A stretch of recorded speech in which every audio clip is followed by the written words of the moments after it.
आ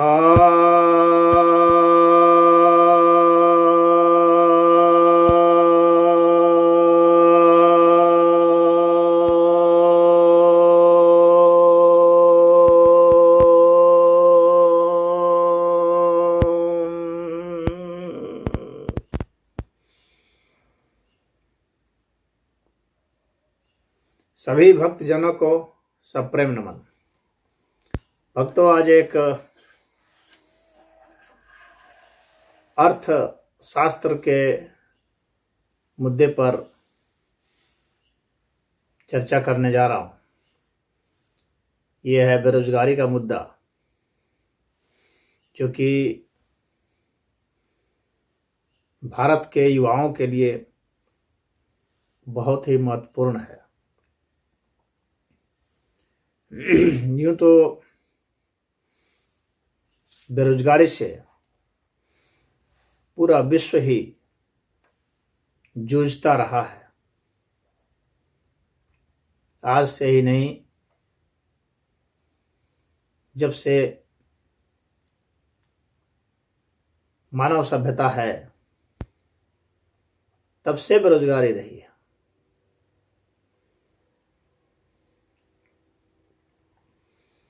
लेकिन धीरे धीरे हम लोगों ने इसे व्यवस्थित ढंग से परिभाषित किया है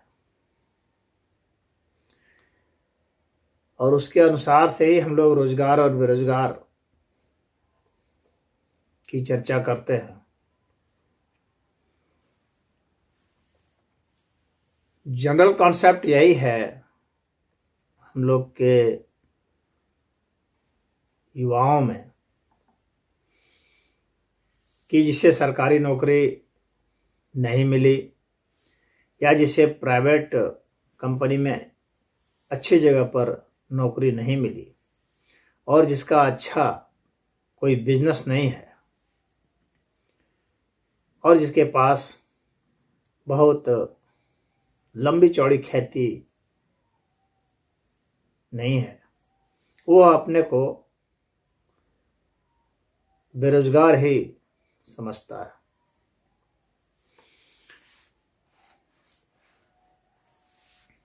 यूं तो जीने के लिए सरकार की कोई योजना हो या ना हो, जीने के लिए हर मनुष्य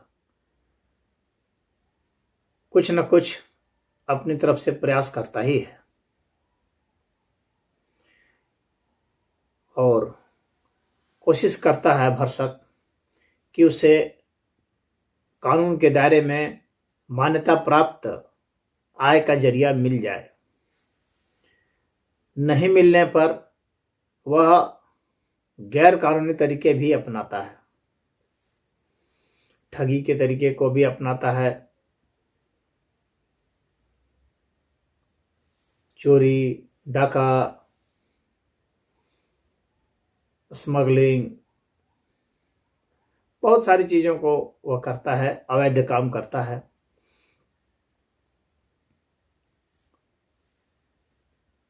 तो वह भी एक रोजगार का तरीका है जो कि उसने स्वयं सृजित किया है अपनी बुद्धि से अपने को बचाए रखने के लिए। और जो यह भी नहीं कर पाता तो उसकी हालत तो बहुत दयनीय हो जाती है।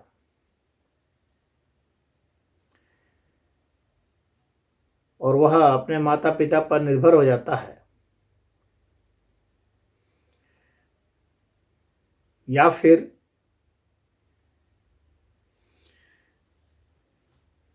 बहुत ही दीनहीन जीवन जीता है। कुछ लोग भीख मांग करके भी जीने लगते हैं। कुछ लोग सरकार के द्वारा या किसी धार्मिक संस्था के द्वारा कुछ मानव के कल्याण के लिए किए गए कुछ दान पर, भोजन पर, इन पर निर्भर होकर के अपना जीवन यापन करते हैं। यह अति दयनीय स्थिति हो जाती है और कुछ तो ऐसे हैं जो कि यह सब कुछ नहीं सह पाते, कर पाते, तो वे मृत्यु को आमंत्रण करने के लिए बाध्य हो जाते हैं, वे हार जाते हैं। तो ये एक बहुत ही भयानक तस्वीर उभर के आती है। भारत में बेरोजगारी दर इधर कोरोना संकट में तो बहुत ही ज़्यादा बढ़ गया। यह तकरीबन 10.5% के आसपास हो गया। इसके पहले यह 9% और 7.5% के आसपास थे उसके पिछले साल। बेरोजगारी दर ग्रामीणों में कम है शहरियों की अपेक्षा। ग्रामीणों में तो यह 6.8% आंकी गई 2018 में, और शहर वालों में तो यह 9.1% के आसपास थी।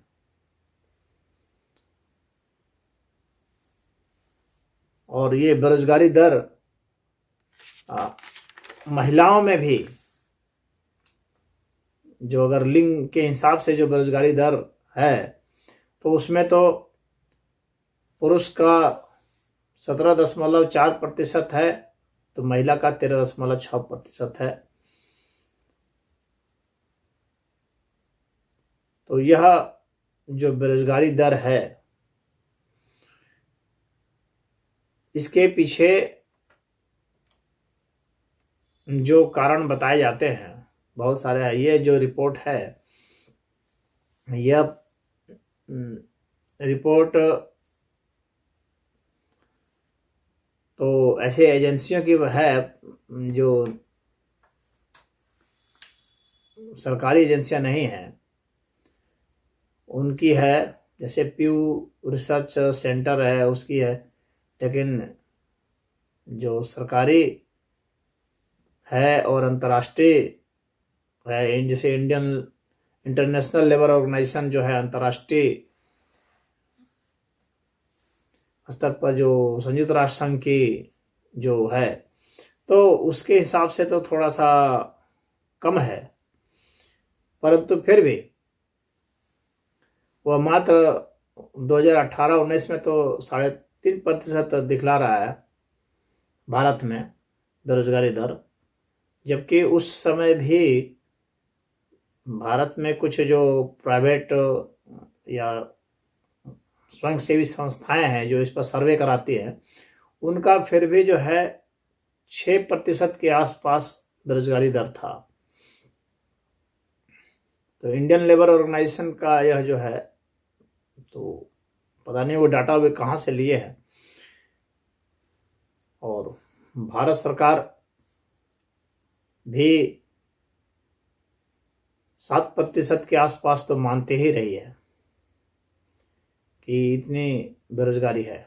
खैर, इस डाटा पर हम लोग बहुत नहीं जा करके, क्योंकि आज जिस विषय पर चर्चा करने जा रहे हैं वह विषय कुछ दूसरा है। इसके पीछे क्या हम लोग देखते हैं कि आखिर ये ट्रेंड किस तरफ जा रहा है। हम लोग अगर इसको देखेंगे कि हम लोग का जो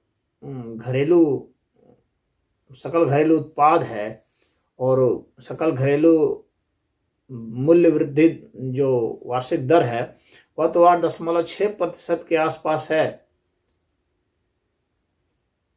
परंतु जो रोजगार देने की जो वृद्धि दर है वह तो बहुत कम है। वह तो 1% भी नहीं है, 0.5% में है। तो यह तो बहुत भयानक है।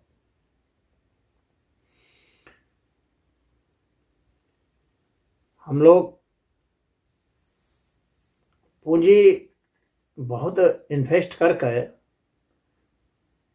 रोजगार नहीं दे पा रहे हैं, तो या तो पूंजी बहुत ज़्यादा चाहिए कि इतनी ज़्यादा उसमें होना चाहिए कि जिसके कारण जो है यह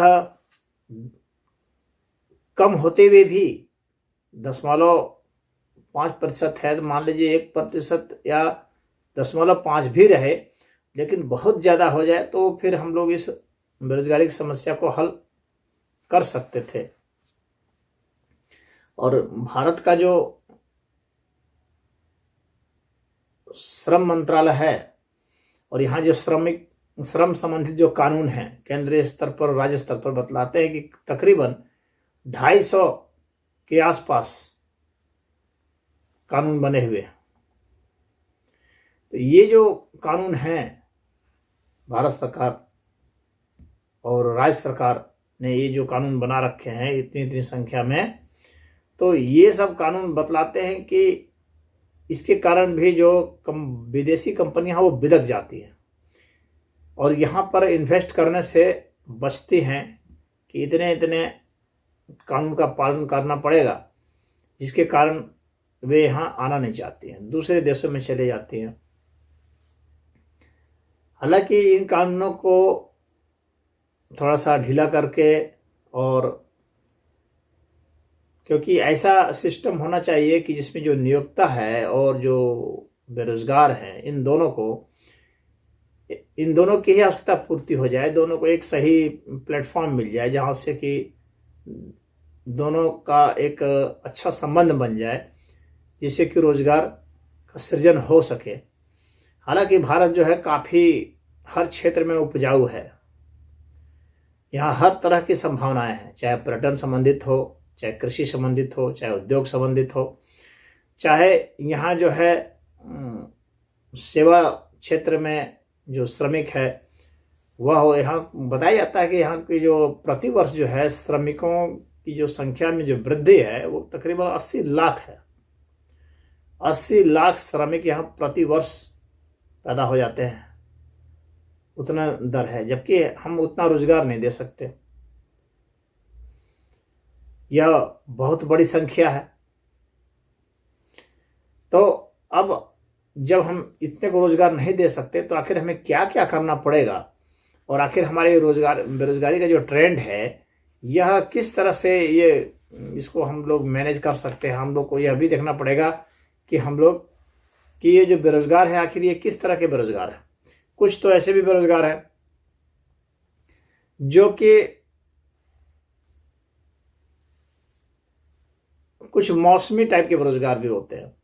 कुछ मौसम में जैसे जब कभी किसी चीज़ की डिमांड घट जाती है तो उस वक्त जो है वो निकल जाते हैं काम से, तो वो बेरोजगार हो जाते हैं, या उनके रोजगार का पता ही नहीं चलता गवर्नमेंट को। अब शहर में नौकरी करते थे, वहाँ से छोड़ करके गांव में खेती करने के लिए आ गए खेती के मौसम में, फिर जब खेती कर लिए फिर यहाँ से भाग गए, फिर चले गए शहर में। तो ये सब जो है मौसमी बेरोजगार है। कुछ जो है वो जो चक्रीय बेरोजगारी है, यह एक बहुत बड़ी समस्या होता है जिसमें कि श्रमिकों की मांग की ही कमी हो जाती है। तो यह जो है अगर उतना उत्पादन नहीं कर रहे हैं, उतना उद्योग धंधे इतना अगर हम विकसित नहीं कर रहे हैं, या हमारा मैन पावर जो है उस क्वालिटी का नहीं है कि जिसकी अंतर्राष्ट्रीय स्तर पर मांग हो, तो ऐसे बेरोजगारों की संख्या बढ़ जाती है।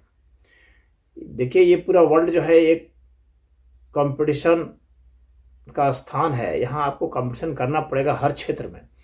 तो एक बेहतर सेवा देने के लिए हमारे पास हमारी शिक्षा नीति और हमारा जो कौशल विकास है वो इतना बेहतर होना चाहिए कि विश्व के अन्य जगह के जो श्रमिक हैं उनके ऊपर भारी पड़े, उनसे बेहतर वो दे सके, तभी तो उनकी मांग बढ़ेगी और वे अन्य देशों में भी रोजगार पा सकेंगे। हालांकि भारत के बहुत सारे लोग दूसरे देशों में जाते हैं, रोजगार करते हैं, सेवा नौकरी भी करते हैं और जाके बिजनेस भी करते हैं। तो यहाँ से भारत से बाहर बहुत लोग गए हैं, बहुत सफल हुए हैं, वहाँ से वे कमा कर भेजते भी हैं भारत में, और अगर वहाँ सेटल भी हो जाते हैं तो वे अच्छी स्थिति में पहुँच जाते हैं। तो ये भारत की बेरोजगारी का कुछ प्रतिशत तो खैर इनसे भी हल होता है। हमें ऐसे युवाओं को पैदा करना पड़ेगा जो कि श्रमिक स्तर पर जिनकी क्वालिटी बहुत अच्छी हो, चाहे वो ड्राइवर है तो बहुत अच्छा ड्राइव करना जानते हो, या अन्य किसी टेक्निकल फील्ड में है, मेडिकल फील्ड में, इंजीनियरिंग फील्ड में है तो अच्छा करते हैं, या इकोनॉमिक्स के फील्ड में है, फाइनेंस के फील्ड में है, किसी क्षेत्र में वे हैं वो एक बेहतर देते हो। या फिर जो तृतीय चतुर्थ श्रेणी की जो रोजगार का जो छोटे छोटे टेक्निकल क्षेत्र हैं उसमें भी अगर हम अच्छा से उनको सिखा करके और साथ में अनुभव दे करके भी यदि हम विदेशों में भेजते हैं तो वहाँ वे सफल होते हैं, और हम अपने यहाँ भी ऐसे को रोजगार दे सकते हैं। मात्र सिर्फ डिग्रियां बांट दें और उनके पास कोई टेक्निकल नॉलेज नहीं हो तो फिर यह दिक्कत होती है। और सरकार ने ये सब नीतियां शिक्षा में परिवर्तित करने की कोशिश की है और धीरे धीरे उस ओर अग्रसर है। सरकारों को समझ में बात आ रही है कि यदि हमें इस बेरोजगारी की समस्या से निपटना है तो एजुकेशन का लेवल बहुत अच्छा रखना पड़ेगा, और अगर वह नहीं हुआ तो खैर अब जो पढ़े लिखे जो हैं और वो बेरोजगार हैं तो उसके पीछे और भी बहुत सारे कारण हैं कि पढ़ने लिखने के बाद भी अगर उद्योग धंधे इतने विकसित नहीं हो रहे हैं तो भी वे बेरोजगार बैठे रहते हैं या अन्य छोटे स्तर के कामों में लगे रहते हैं जो कि उनके माफिक नहीं होता है। अब एक इंजीनियरिंग पढ़ा हुआ लड़का अगर आकर के किसी प्राइमरी स्कूल में पढ़ा रहा हो छोटे छोटे बच्चों को ABCD, तो उसका सदुपयोग तो नहीं हो पाया, क्योंकि उस काम को तो एक इंटर पास बच्चा भी पढ़ा सकता था, कर सकता था। तो उतना हाई एजुकेशन देने के बाद भी अगर उसे हम वहां पर गिरा देते हैं तो यह एक तरह से यह छद्म रोजगार माना जाता है, प्रच्छन्न रोजगार है। तो प्रच्छन्न जो रोजगार है वह भी, या ओवरलोडेड जो हम लोग कहते हैं एम्प्लॉयमेंट, वह भी सही नहीं है। तो अब एक बेरोजगारी इस तरह से भी होती है कि जिसमें कि योग्यता के अनुसार जो है काम नहीं मिलता है, जैसे मैंने अभी ये बताया। तो यह कंपनियों में भी होता है कि जो अच्छे एजुकेटेड लोग हैं वे वहाँ पर जो है सही जगह पर प्लेस्ड नहीं है जहाँ से उनसे सही काम लिया जा सके, क्योंकि वहाँ ऑलरेडी पहले से ही एक मौजूद व्यक्ति है। तो अब यह व्यक्ति हल्के फुल्के काम करने के लिए वहाँ पर बाध्य है। तो इस तरह से जो है संरचनात्मक बेरोजगारी है, जिसमें कि उसको इंटरनल सेटिस्फेक्शन नहीं मिलता है कि मैंने ऐसी ऐसी शिक्षा ली है और मैं ऐसा परफॉर्मेंस नहीं दे पा रहा हूँ, यहाँ मुझे दूसरा काम मिल रहा है, लाचारी में करना पड़ रहा है, भाई अपने को परिवार को पालना है। तो और एक तरह की बेरोजगारी होती है जिससे संघर्षात्मक बेरोजगारी कहा जाता है, जिसमें कि आदमी बेहतर नौकरी के लिए नौकरी छोड़ देता है और बेहतर नौकरी की तलाश में भटकता रहता है कुछ समय तक, फिर वो रोजगार पा जाता है, फिर चला जाता है। कभी कभी उसका समय लंबा भी हो जाता है, या तो अर्थव्यवस्था में अप एंड डाउन जो होता है, इन्फ्लेशन होने लगता है तो अब मंदी आने लगती है कभी कभी अर्थव्यवस्था में, तो उसमें छंटनी भी करने लगते हैं सब कंपनियां। तो ऐसे में बहुत बेरोजगारी बढ़ जाती है। अब जो भारत सरकार ने कोशिशें की हैं इस विषय में, तो कोशिशें तो ऐसी है सरकार की तरफ से स्कीम है कई से, ग्रामीण क्षेत्रों में तो मनरेगा की स्कीम है, आप सभी को पता होगा, महात्मा गांधी राष्ट्रीय ग्रामीण रोजगार गारंटी योजना, जिसके तहत बहुत लोगों को काम दिया जाता है। 100 दिन से लेकर के 120 दिन तक की जो है उनको गारंटी से रोजगार दिया जाता है। बाकी समय वे अपना कोई काम इधर उधर खोजते रहते हैं, कहीं करते हैं, लेकिन इतना दिन तो सरकार की तरफ से उसे मिल जाता है। शहर में भी काम करने के लिए सरकार के पास योजनाएं हैं, उसमें सरकार देती है काम। भारत सरकार ने कौशल विकास केंद्र की स्थापना की है, बहुत जगह जो है ट्रेनिंग देने के लिए, ताकि लोग ट्रेनिंग पा सकें, टेक्निकल नॉलेज पा सकें और उसके कारण जो है फिर वे कोई स्वयं रोजगार कहीं खोल सकें और बैंकों से उन्हें लोन वगैरह मिल सके। तो दीनदयाल अंत्योदय योजना है, आप सब जानते होंगे, काफ़ी इसका नाम है। और भारत का जो है ग्रामीण विकास मंत्रालय द्वारा यह चलाया जाता है। तो इसमें कौशल को दिया जाता है, कौशल प्रदान की जाती है, सर्टिफिकेट भी देते हैं और वे अपना कई रोजगार खोल सकते हैं। बहुत पॉलिटेक्निक और इस तरह के इंस्टीट्यूट्स, इंजीनियरिंग इंस्टीट्यूट्स वगैरह खुले हुए हैं, जिससे हमें यह प्राप्त होता है कि हम इतने इतने बच्चों को ऐसी शिक्षा दे रहे हैं, अब उनको प्लेस्ड करना है। यह विषय काफ़ी बड़ा है और इसे मैं कई भागों में बनाऊंगा। तो आज के संदर्भ में इस वीडियो में इतना ही कह करके आपसे विदा लेता हूँ। अन्य जो वीडियो बनेंगे उसमें इसका अगला भाग बताया जाएगा, जिसमें कि इसके जो समाधान हैं वे और भी विस्तार से आ सकेंगे। ओम